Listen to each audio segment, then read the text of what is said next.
നമസ്കാരം, എല്ലാവർക്കും Way2PSC YouTube ചാനലിലേക്ക് സ്വാഗതം. നമുക്കറിയാം LDC എക്സാമിൻ്റെ ഡേറ്റ് ഓൾറെഡി വന്നു കഴിഞ്ഞു. അതായത് ജൂലൈ ആഗസ്റ്റ് മാസത്തിൽ LDC എക്സാം ഉണ്ടാവും. അപ്പോൾ ഇതുവരെ LDC എക്സാമിന് പഠിക്കാൻ തുടങ്ങാത്തവർക്ക് വേണ്ടി നമ്മൾ ഇന്ന് മുതൽ ക്ലാസ് സ്റ്റാർട്ട് ചെയ്യുകയാണ്. അപ്പോൾ നമുക്കിന്ന് അതിൻ്റെ സിലബസ് ഒന്ന് പരിചയപ്പെടാം. എന്നിട്ട് നമുക്കതിൽ ഇമ്പോർട്ടൻ്റ് ആയ കാര്യങ്ങൾ മാത്രം പഠിക്കാം. നമുക്കിനി 1-2 മാസം മാത്രമേ എക്സാമിന് വേണ്ടി ഉള്ളൂ. അപ്പോൾ നമുക്ക് ഇമ്പോർട്ടൻ്റ് ആയ കാര്യങ്ങൾ മാത്രം പഠിക്കാം. ഞാൻ അങ്ങനെ ഓരോ പാർട്ടായിട്ട് വീഡിയോസ് ഇടാം. അപ്പോൾ നമുക്കിന്ന് അതിൻ്റെ സിലബസ് ഒന്ന് നോക്കാം. അപ്പോൾ ആദ്യം തന്നെ സിലബസിൽ വരുന്നത് ചരിത്രത്തെക്കുറിച്ചാണ്. ചരിത്രം എന്ന ഭാഗത്ത് നിന്ന് 5 മാർക്കിനുള്ള ക്വസ്റ്റ്യനാണ് PSC സാധാരണ ചോദിക്കാറ്. ഇതിൽ കേരളത്തിലെ ചരിത്രം ഉണ്ടാവും, ഇന്ത്യയുടെ ചരിത്രം ഉണ്ടാവും, ലോകത്തിലെ ചരിത്രം, ഈ 3 ഭാഗങ്ങളിലെയും ചരിത്രങ്ങളാണ് അതിൽ പറയുന്നത്. ഇതിൽ കേരളത്തിൽ പ്രധാനമായിട്ടും വരുന്നത് യൂറോപ്യന്മാരുടെ വരവ്, പിന്നീട് തിരുവിതാംകൂർ മാർത്താണ്ഡവർമ്മ മുതൽ ചിത്തിര തിരുനാൾ മഹാരാജാവ് വരെ, പിന്നെ അവിടുത്തെ മതനവോത്ഥാന സാമൂഹിക പ്രസ്ഥാനങ്ങളെക്കുറിച്ച് പറയുന്നുണ്ട്, പിന്നെ ഐക്യ കേരള പ്രസ്ഥാനത്തെക്കുറിച്ച് പറയുന്നുണ്ട്. പിന്നീട് പറയുന്നത് 1956 ശേഷമുള്ള കേരളത്തിൻ്റെ സാമൂഹ്യ രാഷ്ട്രീയ ചരിത്രത്തെക്കുറിച്ചാണ്. ഇനി രണ്ടാമത് ഇന്ത്യയിലേക്ക് വരുമ്പോൾ ഇന്ത്യയുടെ രാഷ്ട്രീയ ചരിത്രം പറയുന്നുണ്ട്. അതിൽ ബ്രിട്ടീഷ് ആധിപത്യം, 1ാം സ്വാതന്ത്ര്യ സമരം, ഇന്ത്യൻ നാഷണൽ കോൺഗ്രസ്, പിന്നെ സ്വദേശി പ്രസ്ഥാനം, മഹാത്മാഗാന്ധിയും ദേശീയ സമരവും, ഇന്ത്യയുടെ സ്വാതന്ത്ര്യാനന്തര കാലഘട്ടം, സംസ്ഥാനങ്ങളുടെ പുനഃസംഘടനാ കമ്മീഷൻ, അങ്ങനത്തെ കുറച്ച് കാര്യങ്ങളാണ് ഇന്ത്യയുടെ ഭാഗത്തിൽ വരുമ്പോൾ പറയുന്നത്. ഇനി അടുത്തത് ലോകത്തിൽ വരുമ്പോൾ ഇംഗ്ലണ്ടിലെ വിപ്ലവം പറയുന്നുണ്ട്, ഫ്രഞ്ച് വിപ്ലവം പറയുന്നുണ്ട്, അമേരിക്കൻ വിപ്ലവം പറയുന്നുണ്ട്, പിന്നെ ചൈനീസ് വിപ്ലവം, പിന്നെ ഇതുകൂടാണ്ട് 2ാം ലോക മഹായുദ്ധാനന്തര രാഷ്ട്രീയ ചരിത്രം, ഐക്യരാഷ്ട്ര സംഘടനയെക്കുറിച്ച് കൂടി പറയുന്നുണ്ട്. അപ്പോൾ ഈ ചരിത്രത്തിൽ ഈ 3 ഭാഗത്തിലും കൂടിയിട്ട് ആകെ 5 മാർക്കിൻ്റെ ചോദ്യമാണ് സാധാരണ PSC ചോദിക്കാറ്.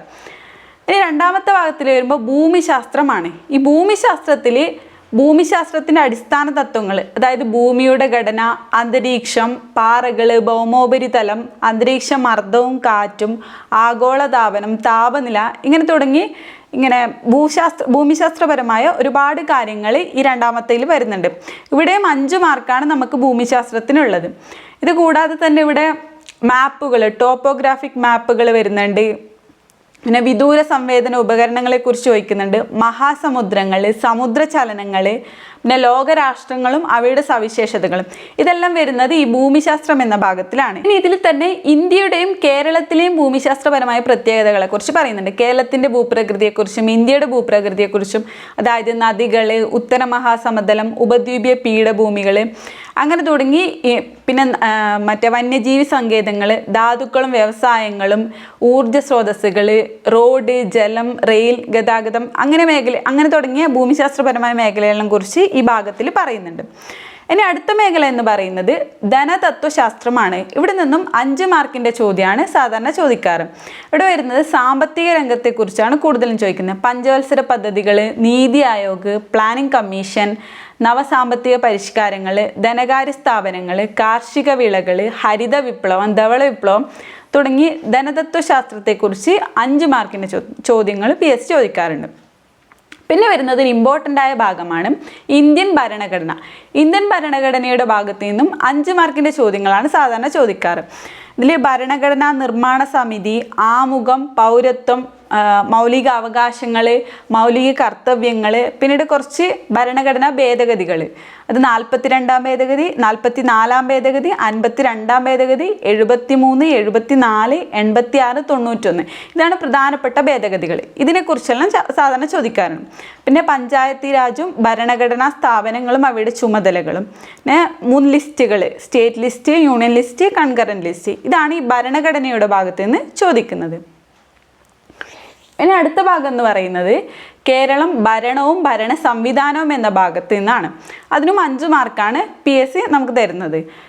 ഇതിൽ പറയുന്നത് കേരളത്തിലെ സംസ്ഥാന സിവിൽ സർവീസ്, ഭരണഘടനാ സ്ഥാപനങ്ങൾ, വിവിധ കമ്മീഷനുകൾ, സാമൂഹ്യ സാമ്പത്തിക വാണിജ്യ ആസൂത്രണ അടിസ്ഥാന വിവരങ്ങൾ, ദുരന്ത നിവാരണ അതോറിറ്റി. ഈ ദുരന്ത നിവാരണ അതോറിറ്റി എല്ലാം എപ്പോഴും PSC ചോദിക്കുന്ന ചോദ്യമാണ്.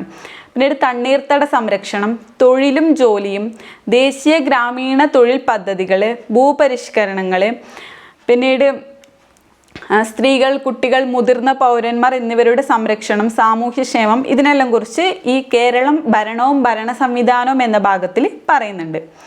ഇനി അടുത്തത് ജീവശാസ്ത്രവും പൊതുജനാരോഗ്യവും എന്ന ഭാഗമാണ്. അതായത് ഇനി സയൻസിലേക്ക് പോയി. നേരത്തെ പറഞ്ഞാൽ പൊതുവിജ്ഞാനത്തിൻ്റെ ഭാഗത്ത് നിന്നുള്ളതാണ്. ഇനി സയൻസ് ഭാഗത്തിൽ നോക്കാം. ഇവിടെ നമുക്ക് 6 മാർക്കാണ് PSC തരുന്നത്. ഇതിൽ പ്രധാനമായിട്ടും പറയുന്നത് മനുഷ്യ ശരീരത്തെക്കുറിച്ചുള്ള പൊതു അറിവ്, ജീവകങ്ങളും ധാതുക്കളും അവയുടെ അപര്യാപ്തത രോഗങ്ങളും, പിന്നെ സാംക്രമിക രോഗങ്ങളും രോഗകാരികളും, കേരളത്തിലെ ആരോഗ്യക്ഷേമ പ്രവർത്തനങ്ങൾ, ഇതെല്ലാം എപ്പോഴും സ്ഥിരമായിട്ട് ചോദിക്കുന്ന ചോദ്യമാണ്. പിന്നീട് ജീവിതശൈലി രോഗങ്ങളെക്കുറിച്ച്, പിന്നെ അടിസ്ഥാന ആരോഗ്യ വിജ്ഞാനം, പരിസ്ഥിതിയും പരിസ്ഥിതി പ്രശ്നങ്ങളും. ഇതാണ് ജീവശാസ്ത്രവും പൊതുജനാരോഗ്യം എന്ന ഭാഗത്ത് നിന്ന് ചോദിക്കുന്നത്. 6 മാർക്കിൻ്റെ ചോദ്യമാണ് ഈ ഭാഗത്തു നിന്നും വരുന്നത്. ഇനി അടുത്ത ഭാഗം ഭൗതിക ശാസ്ത്രം. 3 മാർക്കിൻ്റെ ചോദ്യമാണ് ഈ ഭാഗത്ത് നിന്ന് വരുന്നത്. പക്ഷേ ഇവിടെ കുറേ നമുക്ക് പഠിക്കാനുണ്ട്. ഭൗതിക ശാസ്ത്രത്തിൻ്റെ ശാഖകൾ, ദ്രവ്യം, യൂണിറ്റ്, അളവുകളും തോതും, ചലനം, അതായത് ന്യൂട്ടൻ്റെ 1-ാം ചലന നിയമം, 2-ാം ചലന നിയമം, അവയെല്ലാം കുറിച്ച് പഠിക്കാനുണ്ട്. പിന്നെ പ്രകാശം, അതുപോലെ തന്നെ ശബ്ദം, ബലം, ഗുരുത്വാകർഷണം, താപം, പ്രവൃത്തി, ഇങ്ങനെ കുറച്ചധികം ഈ ഭാഗത്ത് നിന്ന് നമുക്ക് പഠിക്കാനുണ്ട്. ഇവിടെ നമുക്ക് 3 മാർക്ക് മാത്രമേ ഉള്ളൂ. ഇതിൽ ഇമ്പോർട്ടൻ്റ് ആയ കാര്യങ്ങൾ മാത്രം നമുക്ക് പഠിക്കാം. ഇനി അടുത്ത ഭാഗം വരുന്നത് രസതന്ത്രത്തിൻ്റെ ഭാഗമാണ്. ഇവിടെ നമുക്ക് 3 മാർക്കാണ് തരുന്നത്. ഇവിടെ പഠിക്കാനുള്ളത് ആറ്റം, മൂലകങ്ങൾ, ലോഹങ്ങൾ, അതായത് ആൽക്കലിയും pH മൂല്യം, അങ്ങനത്തെ കാര്യങ്ങളെല്ലാമാണ് ഈ രസതന്ത്രം എന്ന ഭാഗത്തിൽ പഠിക്കാനുള്ളത്. ഇനി അടുത്ത് വരുന്ന ഭാഗം കല, കായികം, സാഹിത്യം, സംസ്കാരം. ഇവിടെ നമുക്ക് 5 മാർക്കാണ് PSC തരുന്നത്.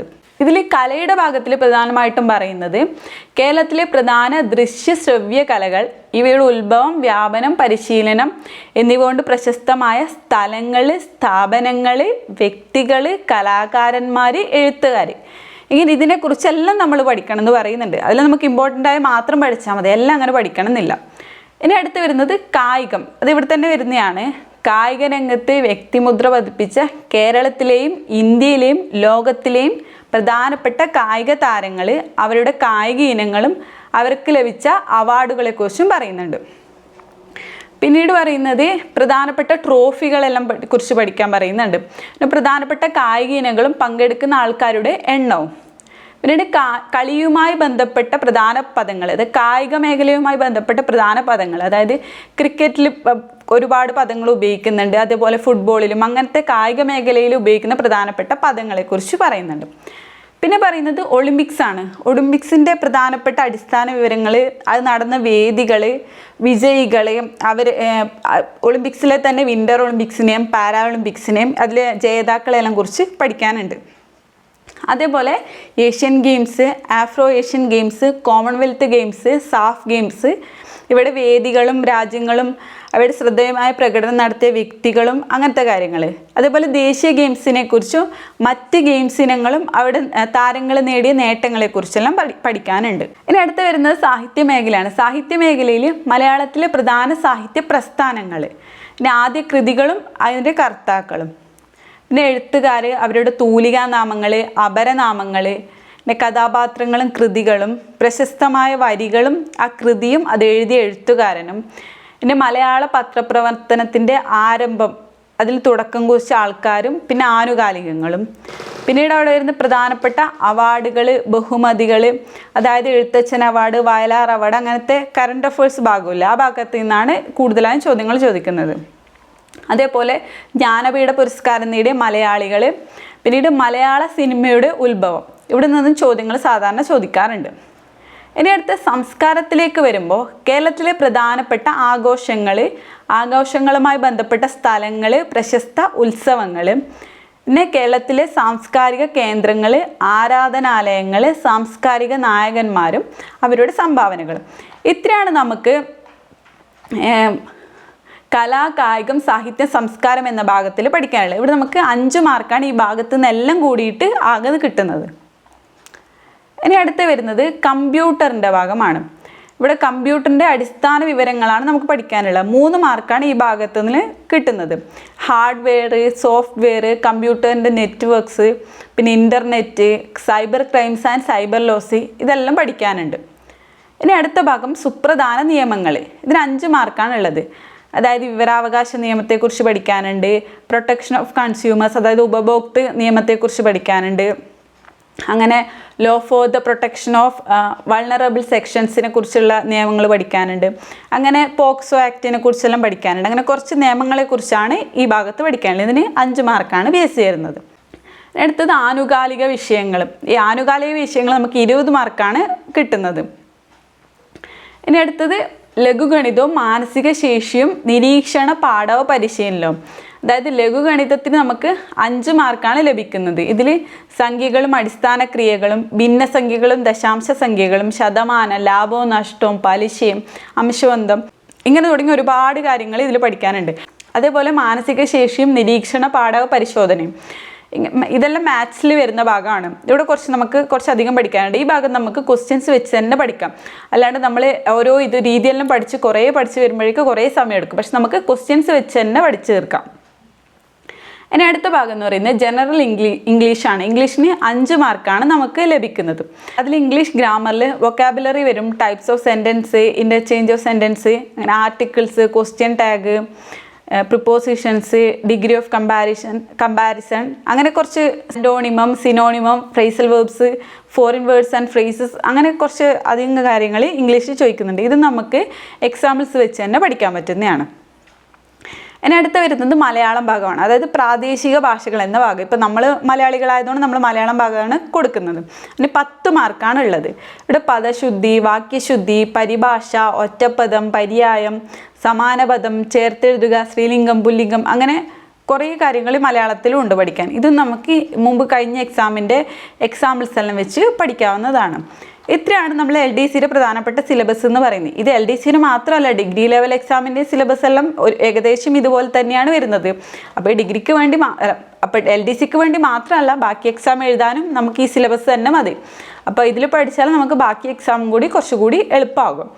ഇതിൽ അപ്പം നമ്മൾ മൊത്തം പറഞ്ഞ ചരിത്രത്തിന് 5 മാർക്ക്, ഭൂമിശാസ്ത്രത്തിന് 5 മാർക്ക്, ധനതത്വശാസ്ത്രത്തിന് 5 മാർക്ക്, ഇന്ത്യൻ ഭരണഘടനയ്ക്ക് 5 മാർക്ക്, കേരളം ഭരണവും ഭരണ സംവിധാനത്തിനും 5 മാർക്ക്, ഇത്രയും 5 മാർക്കാണുള്ളത്. ഇനി ബാക്കി ജീവശാസ്ത്രവും പൊതുജനാരോഗ്യത്തിനും 6 മാർക്ക്, ഭൗതികശാസ്ത്രത്തിന് 3 മാർക്ക്, രസതന്ത്രത്തിന് 3 മാർക്ക്, കലാ കായികം സാഹിത്യം സംസ്കാരത്തിന് 5 മാർക്ക്, പിന്നെ കമ്പ്യൂട്ടറിന് അടിസ്ഥാന വിവരത്തിന് 3 മാർക്ക്, സുപ്രധാന നിയമങ്ങൾക്ക് 5 മാർക്ക്, ആനുകാലിക വിഷയങ്ങൾക്ക് 20 മാർക്ക്, അതായത് കറണ്ട് അഫയേഴ്സിന്.